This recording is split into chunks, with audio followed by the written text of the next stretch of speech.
கோவையில் தமிழக பாஜக தலைவர் அண்ணாமலை செய்தியாளர்களுக்கு பேட்டியளித்தார். அப்பொழுது தமிழக பாஜக தலைவர் பதவி என்பது வெங்காய மாதிரி என்றும் அண்ணாமலை கூறினார். என் மீது 2.5 ஆண்டுகளாக எல்லோரும் கல் வீசுகிறார்கள் என்றும் கருத்துக்கள் அனைத்தையும் வரவேற்கிறேன் எனவும் பேசினார்.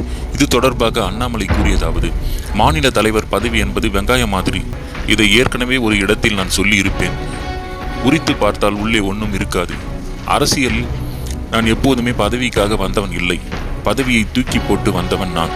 இதைவிட அதிகமாக 10-15 மடங்கு பவரை பார்த்தவன் நான். எனக்கென ஒரு தனி உலகம் இருக்கிறது. அந்த குட்டி உலகத்தில் நான் வாழ்கிறேன். அரசியலில் என் கருத்துக்களை எப்போதும் விட்டுக் கொடுக்க மாட்டேன். மாற்றி பேசிதான் இருக்கணும் என்றால் இருக்க போவது இல்லை. மாற்றி பேசி அண்ணாமலை இருக்க போவது இல்லை. என்னுடைய தனி உலகத்தில் ஒரு சூழலில் அரசியல் பண்ணி கொண்டு இருக்கிறேன். மோடிக்காக அரசியலில் வந்து இருக்கிறேன். அண்ணாமலையிடம் அட்ஜஸ்ட்மெண்ட் பாலிடிக்ஸ் எப்போதுமே கிடையாது. ஒரு கருத்தை எடுத்தால் உடும்பு பிடி மாதிரி பிடிப்பேன்.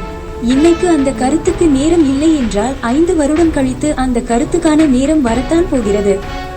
என்னை யாருக்காகவும் மாற்றிக்கொள்ள மாட்டேன். எனக்காக வேண்டும், ஆனால் சிலர் பேர் மாறலாம். இவ்வாறு அவர் கூறினார்.